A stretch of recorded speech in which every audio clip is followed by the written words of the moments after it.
कैसे हैं आप लोग? सुनाई नहीं दिया? ठीक है आप लोग?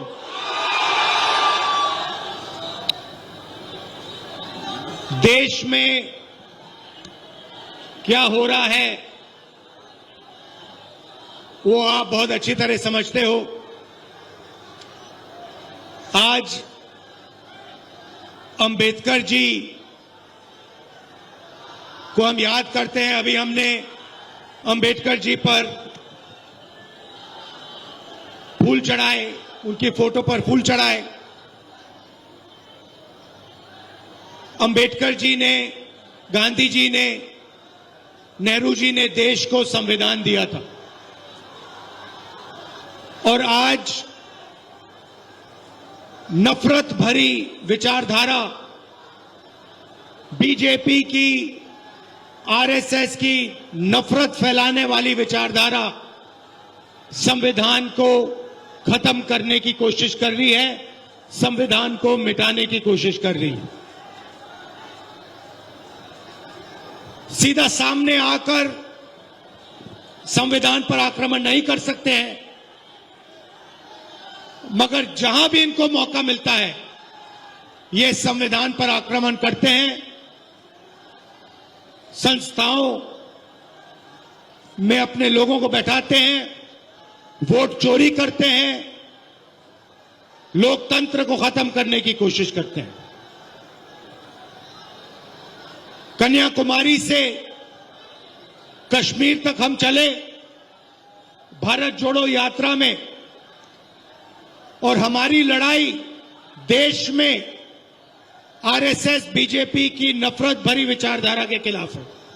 4000 किलोमीटर हम चले और हमने एक ही नारा दिया, नफरत के बाजार में मोहब्बत की दुकान खोलनी है। ये देश नफरत का देश नहीं है, ये देश मोहब्बत का देश है। और इसीलिए हम 4000 किलोमीटर चले और ये मैसेज देश को दिया कि नफरत से, हिंसा से, बंटवारे से कुछ नहीं होने वाला है। मोहब्बत से, एकता से देश आगे बढ़ेगा। इस बात से आप सहमत हैं? सहमत हैं? आपने देखा, आजकल आपने नरेंद्र मोदी का चेहरा देखा है? देखा है? हवा निकल गई है। आप देखो, बंगाल में घूम रहे हैं, उनका चेहरा देखो ठीक से।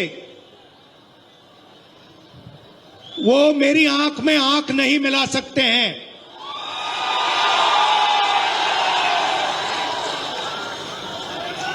वो पार्लियामेंट हाउस में, लोकसभा में डिबेट चल रही थी। जो यूएस डील किए नरेंद्र मोदी ने, अमेरिका और हिंदुस्तान का जो समझौता किया, उसके बारे में डिस्कशन चल रही थी। अच्छा, आप लोगों ने एप्स्टीन का नाम सुना है? आप जानते हो एप्स्टीन कौन है? जानते हो ना? एप्स्टीन फाइल्स के बारे में जानते हो? थोड़ा बता देता हूं, नरेंद्र मोदी जी भी सुन लें। एप्स्टीन फाइल्स अमेरिका में 35 लाख फाइलें बंद पड़ी हैं। उसमें हिंदुस्तान के मंत्रियों का नाम, बीजेपी के नेताओं का नाम और नरेंद्र मोदी जी भी उसमें फंसे पड़े हुए हैं। एप्स्टीन फाइल्स की चाबी डोनाल्ड ट्रंप के हाथ में है। इसलिए जब डोनाल्ड ट्रंप मोदी से कहता है, मोदी जी जंप मारो, तो नरेंद्र मोदी जंप मारता है। उससे कहता है उधर बैठ जाओ, तो नरेंद्र मोदी उधर बैठ जाता है, क्योंकि कंट्रोलर डोनाल्ड ट्रंप के हाथ में है। भाइयों और बहनों, बीजेपी ने और नरेंद्र मोदी ने एक नया राजनीतिक सिस्टम निकाला था। आइडिया क्या था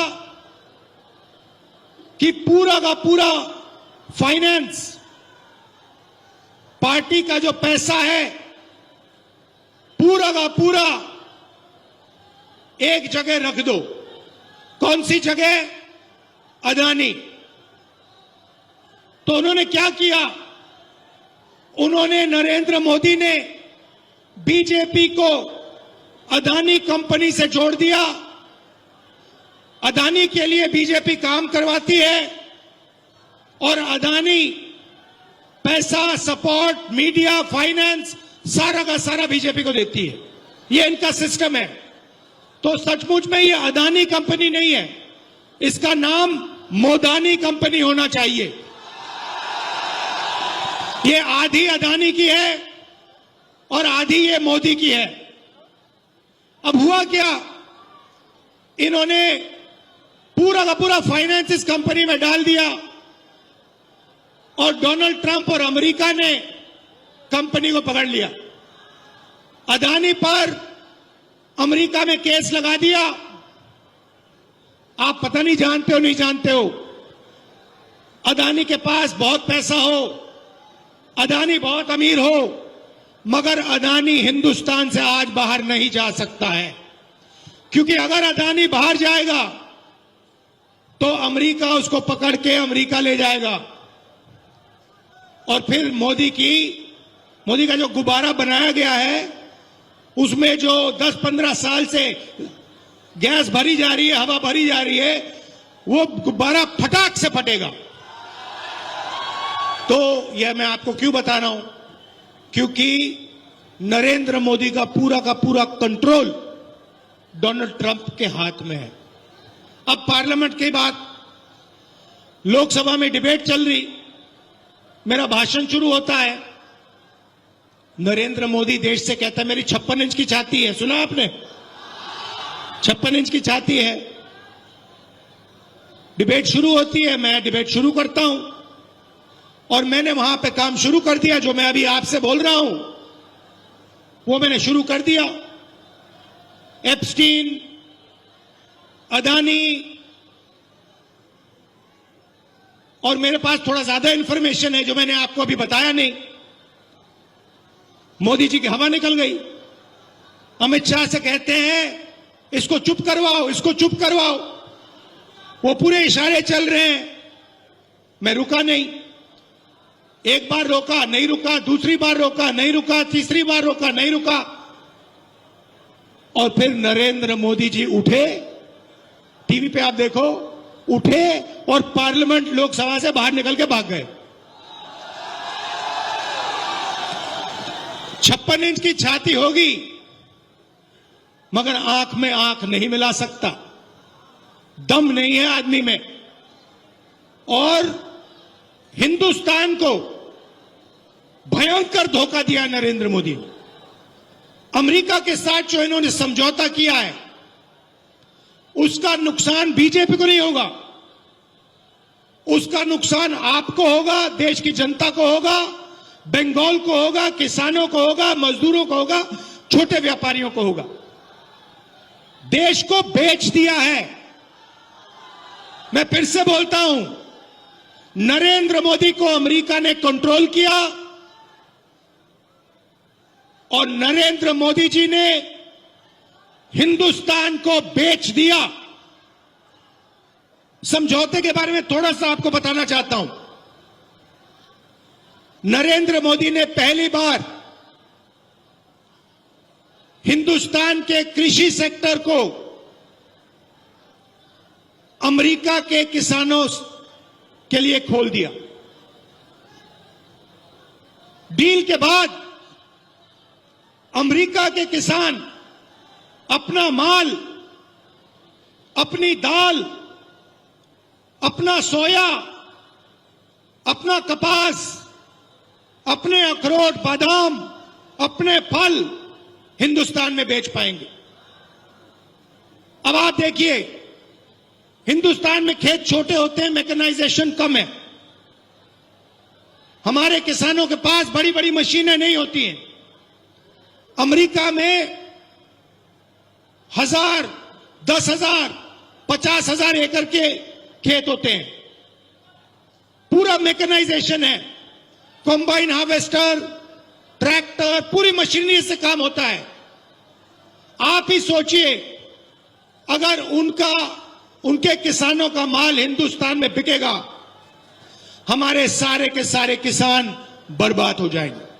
तो पहला काम नरेंद्र मोदी ने किया, कृषि का सेक्टर अमेरिका को के लिए खोला और हमारे किसानों को खत्म कर दिया, नष्ट कर दिया। दूसरा काम और सबसे शर्मदायक काम, नरेंद्र मोदी ने अमेरिका से कहा कि हम उन्हीं लोगों से तेल खरीदेंगे जो आप चाहते हो। अगर आज हिंदुस्तान रूस से, ईरान से, सऊदी से, वेनेजुएला से के तेल खरीदना चाहता है तो बिना अमेरिका से पूछे हिंदुस्तान नहीं खरीद सकता। तो दूसरा काम नरेंद्र मोदी ने, हमारी जो एनर्जी सिक्योरिटी है वो अमेरिका के हाथों में कर दी।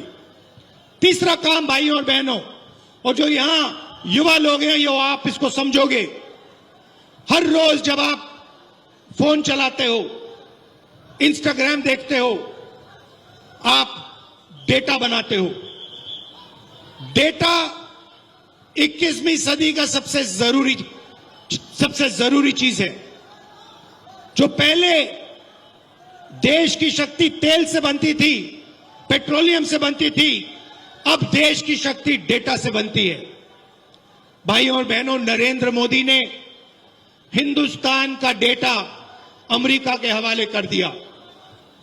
हिंदुस्तान का पूरा डेटा अमेरिका को पकड़ा दिया। जहां भी अमेरिका आपका डेटा रखना चाहे, चाहे वो मेडिकल डेटा हो, चाहे वो आपका आगे पीछे जाने का डेटा हो, चाहे वो आपकी बातचीत हो इंस्टाग्राम पे, व्हाट्सएप पे, सारा का सारा नरेंद्र मोदी ने अमेरिका के हवाले कर दिया। भाइयों और बहनों, वो इस डेटा को जहां भी रखना चाहते हैं वहां रख सकते हैं। हिंदुस्तान के बाहर रखना हो, अमेरिका में रखना हो, जहां भी रखना हो वो रख सकते हैं। ये नेशनल सिक्योरिटी के खिलाफ है। नरेंद्र मोदी ने हमारा डेटा दे दिया और नेशनल सिक्योरिटी को नरेंद्र मोदी ने भारी चोट पहुंचाई। भाइयों और बहनों, चौथा काम, नरेंद्र मोदी ने अमेरिका को कमिटमेंट दी कि हर साल हिंदुस्तान अमेरिका से 9.5 लाख करोड़ रुपए का माल खरीदेगा। 9.5 लाख करोड़ रुपए का माल हिंदुस्तान अमेरिका से खरीदेगा। तो आप सोचिए, हमारी छोटी जो फैक्ट्रियां हैं, मिडिल साइज की जो फैक्ट्रियां हैं, जो आर्थिक रीढ़ की हड्डी होती है, वो क्या करेंगे? अगर अमेरिका का माल सुनामी जैसे हिंदुस्तान में आएगा तो हमारी सारी की सारी छोटी और मिड साइज फैक्ट्रियां बंद हो जाएंगी। तो यह चौथा काम नरेंद्र मोदी ने कहा। आप देख रहे हो, आप कह रहे हो कि भैया हमारी तो फैक्ट्रियां, छोटी फैक्ट्रियां, मिडिल साइज फैक्ट्रियां ममता जी ने बंद कर दी। बंगाल में आपको डबल नुकसान होगा। बंगाल में ममता जी ने आपकी इंडस्ट्री को खत्म कर दिया और पूरे हिंदुस्तान में वो नरेंद्र मोदी इंडस्ट्री को खत्म करने में लगा हुआ है। भाइयों बहनों, आप जानते हो कि डोनाल्ड ट्रंप ने हिंदुस्तान के प्रधानमंत्री के बारे में बोला कि जब भी मैं चाहता हूं 2 मिनट के अंदर मैं हिंदुस्तान के प्रधानमंत्री का राजनीतिक करियर खत्म कर सकता हूं। 2 मिनट में कम कहता है। और 24 घंटा ट्रंप नरेंद्र मोदी को गाली देता है, मजाक उड़ाता है उसका। नरेंद्र मोदी जाके गले लगता है और ट्रंप उसका मजाक उड़ाता है और कहता है कि भैया इसका जो करियर है, इसका राजनीतिक करियर है, इसको मैं 2 मिनट में खत्म कर दूंगा। भाई और बहनों, नरेंद्र मोदी के बारे में ट्रंप ने एक और बात बोली। ट्रंप ने बोला कि जब मैं इसको फोन करता हूं तो ये मुझे सर बुलाता है। समझिए, समझिए, कहां महात्मा गांधी, कहां जवाहरलाल नेहरू, कहां सरदार पटेल, कहां अंबेडकर जी, कहां इंदिरा गांधी जी, जो कभी नहीं झुके, कभी नहीं। 15-15 साल जेल गए, शहीद हो गए, मगर झुके नहीं। और कहां आज का प्रधानमंत्री जो अमेरिका के राष्ट्रपति को सलूट मार के सर बोलता है। यह देश की सच्चाई है। और फिर 24 घंटा ये नफरत फैलाते हैं, एक धर्म को दूसरे धर्म से लड़ाते हैं, हिंदू को मुसलमान से, क्रिश्चियन को सिख से, एक जात को दूसरी जात से। मणिपुर को जला दिया, बंगाल में इलेक्शन चोरी करने की कोशिश करते हैं, मध्य प्रदेश में चोरी किया, महाराष्ट्र में चोरी किया, हरियाणा में चोरी किया। ये ऐसे इलेक्शन नहीं जीतते हैं भाई और बहनों। ये चोरी करके, वोट काट कर, कांग्रेस पार्टी विपक्ष के वोट काट कर ही चुनाव जीतते हैं। ये सच्चाई है देश की। दूसरी तरफ उनको मौका कौन दे रहा है? बंगाल में बीजेपी को मौका कौन दे रहा है? तृणमूल कांग्रेस दे रही है।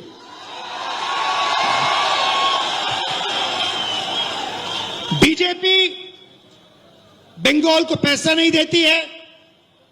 2 लाख करोड़ रुपए बीजेपी ने बंगाल को नहीं दिए।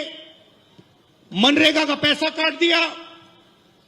बंगाल के लिए यूनियन बजट में कोई प्रोजेक्ट नहीं दिए। और फिर एसआईआर के माध्यम से लोकतंत्र पर आक्रमण कर रहे हैं। मगर तृणमूल कांग्रेस भी अपने काम में लगी हुई है। वो भी बंगाल के लिए काम नहीं कर रही है।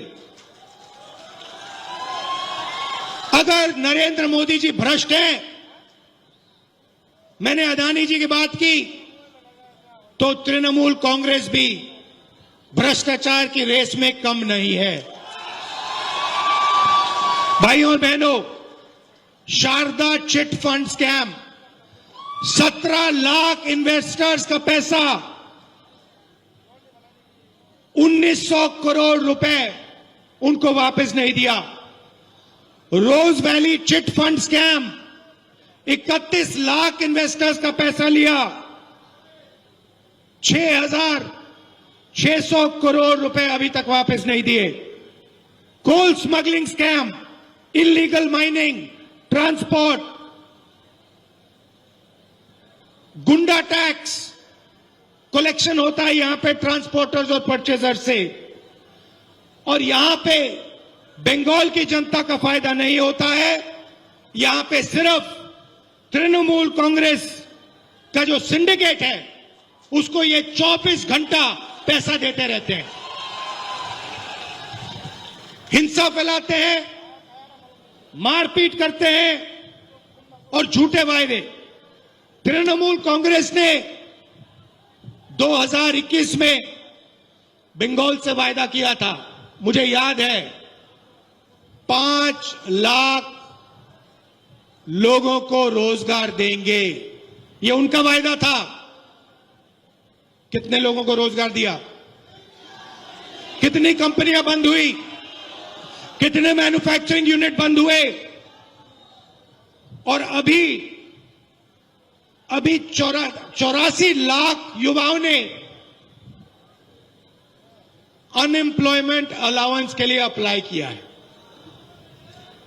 ममता जी कहती हैं 5 लाख युवाओं को मैं रोजगार दूंगी, और 84 लाख युवाओं ने अनएम्प्लॉयमेंट अलाउंस मांगा है।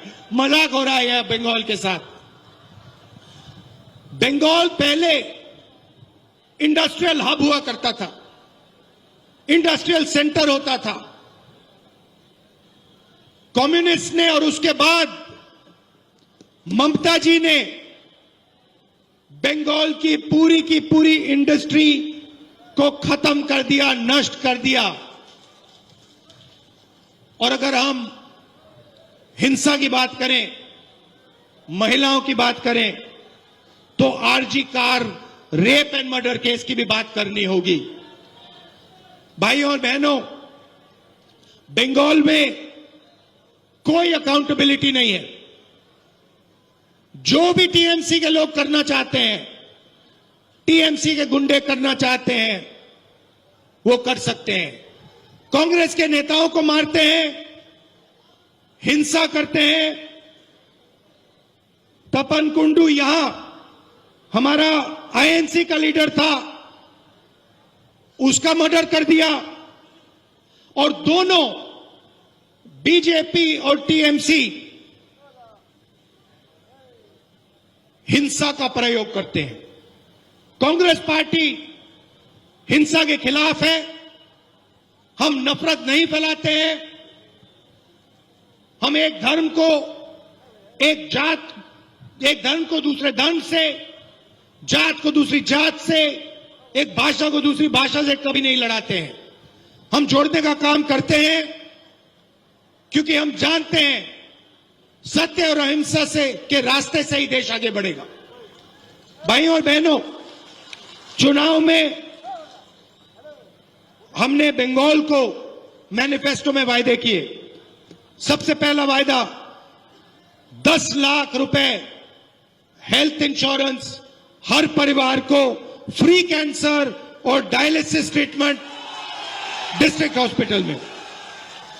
कृषक सम्मान 15,000 रुपए हर साल और 200 यूनिट मुफ्त बिजली बंगाल के किसानों को। शिक्षा आलो, फ्री एजुकेशन ग्रेजुएशन तक, महिलाओं को पीजी तक, कम्युनिकेटिव इंग्लिश और एआई में स्कूलों में एजुकेशन। युवा सम्मान, जो भी सरकारी पोस्ट है जल्दी से जल्दी हम उन्हें भरेंगे, युवाओं को इंटर्नशिप अपॉर्चुनिटी देंगे और डिस्ट्रिक्ट लेवल पे हम एआई सेंटर्स खोलेंगे युवाओं के लिए। और महिलाओं के लिए 2,000 रुपए हर महीने उनके बैंक अकाउंट में कांग्रेस पार्टी कैश ट्रांसफर करेगी। भाइयों और बहनों, दीपा जी ने प्रिय रंजन मुंशी जी के बारे में बोला। ये उनकी कर्म भूमि है और वो कांग्रेस पार्टी के बंगाल में सबसे बड़े नेता थे। आज हम उनका याद करते हैं, उनकी याद करते हैं। दुख की बात है कि अगर उनका देहांत नहीं होता तो मैं गारंटी कह सकता हूं, आज बंगाल में कांग्रेस पार्टी की सरकार होती और प्रिय रंजन जी चीफ मिनिस्टर होते। भाइयों और बहनों, बंगाल में चुनाव हो रहा है।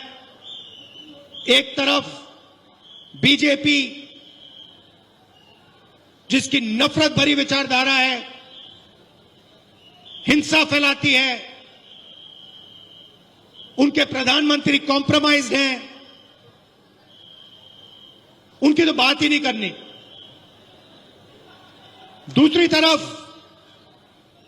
बंगाल में टीएमसी पार्टी जो बीजेपी के लिए रास्ता बना रही है, क्योंकि अगर टीएमसी ने अपना काम किया होता, आपको रोजगार दिया होता, नफरत नहीं फैलाई होती, तो यहां पे बीजेपी का कोई सवाल ही नहीं उठता। बीजेपी दिखती ही नहीं बंगाल में। आप हमारे कैंडिडेट्स का समर्थन कीजिए, कांग्रेस पार्टी को वोट दीजिए और ज्यादा से ज्यादा सीटें कांग्रेस पार्टी को दिलवाइए, हमारे लोगों को विधानसभा में भिजवाइए और बंगाल को बदलने का काम कीजिए।